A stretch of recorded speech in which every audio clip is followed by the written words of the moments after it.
a Kenyan expert has hailed the China International Fair for Trade in Services as a green, innovative, and inclusive platform for global cooperation.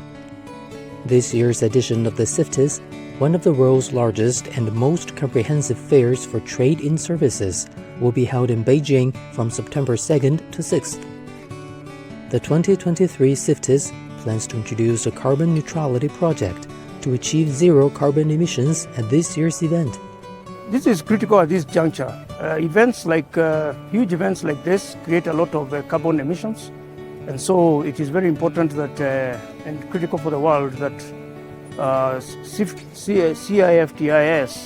is breaking the ground in ensuring that the carbon footprint of major events like this globally are reduced or are mitigated.